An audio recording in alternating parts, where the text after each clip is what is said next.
Paano magbayad ng PLDT gamit ang GCash? Gusto mong malaman kung paano? Panoorin mo ito. I-open ang GCash account. Then, i-click ang Bills. Then, Telecom. At hanapin ang word na PLDT. Ilagay ang amount ng babayaran, then account number and email address.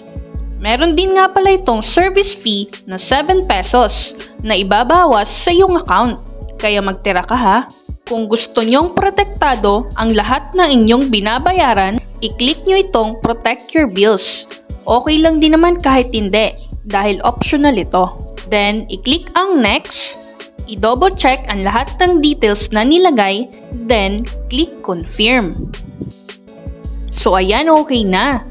Pwede nyo nang i-download ang inyong resibo.